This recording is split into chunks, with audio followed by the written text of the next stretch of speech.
or piety at all, at all. Thabit, Hamil Liwa Nabi sallallahu alaihi wasallam, he was the carrier of the raya, or the flag of the Prophet sallallahu alaihi wasallam. No one can critique his piety or his integrity or his manners, but of the reports some of the reports said that she disliked how he looked. When she saw him in a group of men, she disliked how he looked. And so yes, the woman also may dislike the issue of acceptance, physical acceptance and physical attraction is not limited to men only. Women also may decide that they're not physically attracted to the person, and in this case they may not have to accept the first one. When we talk about compatibility, we will talk about being lenient, we will talk about being reasonable, we will talk about being given more weight to the piety, we'll talk about giving more weight to the manners and integrity. But that is not to say that the first one who will walk through the door, that is pious and well-mannered, will have to be accepted and should expect that he will be accepted, and then if he's not accepted, then he will go out and say those people are irreligious or those people are impious because they did not marry me to their daughter. If there are multiple reasons. If someone wants to marry his daughter to, like we said, over and over, to someone from the same culture because he plans to go back, or he thinks that it will be easier for her to handle someone from the same culture, then that is acceptable. All Muslims can marry all Muslims, but that is acceptable to say, I advise you, oh my daughter, I advise you to marry someone from the same culture. But it gets sometimes to be a little bit excessive when someone will tell his daughter, I want you to marry someone from the same tribe or from the same city.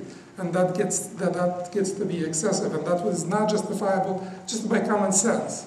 Whereas if he wants to marry someone from the same culture, that's also justifiable by common sense. So at any rate, if she rejects, or if she does not accept, or if the person does not know that someone proposed to her, then a second and a third may propose to her, and then she may get to choose. She does not have to choose the first one that proposed to her, but she will choose, as the Prophet ﷺ indicated to Fatima when she told him about Muawiyah and Abu Jahl and Usama. He said, وَلَكِنْ انْكِحِي Usama, but marry Usama. And so she gets to choose. Now the person who defies this, and proposes to a woman that has been proposed to by his brother, has committed a sin. And it is likely that his marriage will not be blessed. Yes, the marriage will be, the correct position here is that the marriage is valid. Marriage is valid. However, it is not likely that this marriage will be blessed when it was first based on sin and defiance to the Sharia. It would be much worse if we're talking about a married woman. Much worse if we're talking about a married woman, or a woman in her waiting period, because that woman in her waiting period is still considered, in certain respects, married. A woman that is in her waiting period from a previous husband, unless it's irrevocable, and we will talk about this in just a little while. But a woman that is married, or a woman in her waiting period after a divorce, but the divorce is revocable, that woman is still considered married, at least from the perspective of suitors. She is still married. And you are not to propose, you are not to elude, you are not to do anything that would mean that you're interested in a married woman. That would be criminal. The Prophet ﷺ considered this to be taking someone out of the fold of the Ummah, or the Ummah of Muslimin. The Prophet said, لَيْسَ مِنَّا مَنْ خَبَّبَ امْرَأَةً عَلَى زَوْجِهَا. He is not one of us.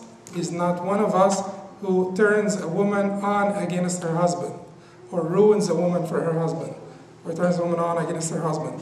Now, a person can do this by, clear statement, by actions, or even if he tried to look more handsome in front of her, if he tried to just walk across her and he wanted her to look at him and he wanted her to like him, he is ruining her. He is turning her on against her husband just by this act. So this is huge. This is enormous. This is, this is enormity. This is criminality. These people are criminal. No matter how much they prayed and no matter how much they fasted, even if they had beards, even if they did whatever they did, but this is criminal behavior. So he is not one of us who turns a woman on against her husband. Therefore, you want to avoid this by all means. It's not like you're going to act dumb so that everybody thinks that you're dumb, but you will not do anything with the intention that you sort of impress you attract the attention of a married woman or a woman in her waiting period. And you will be always wishing for her and her husband to have a stable marriage and so on and so forth. Now, if someone proposes to a woman that is married or in her waiting period and that woman gets tempted by that proposal, whether this proposal was explicit or implicit, then that woman will be a sinner too, and that is an enormity too, because the Prophet ﷺ said, أيما امرأة سألت زوجها طلاقا في غير ما بأس فحرام عليها رائحة الجنة. Whenever a woman asks her husband a divorce, requests a divorce from her husband without justification, then the fragrance of paradise will be forbidden to her. It will be forbidden to her. She will not even smell the odor or the fragrance of paradise. So she will not come near paradise if she asks her husband divorce without legitimate justification. Both hadith were reported by Abu Dawud authentically. Hadith about the man who is turning a woman on against her husband and the woman who asks her husband to divorce without justification, legitimate justification. Now you can imagine in this case that he will turn her on against her husband, and then she will be tempted, and then she will ask her husband to divorce her, and then she will marry that person who tempted her. What kind of marriage is this? That is a marriage that is based on commitment of enormities on the part of the wife and the part of the husband. Does anyone expect this marriage to be a blessed marriage? Certainly not.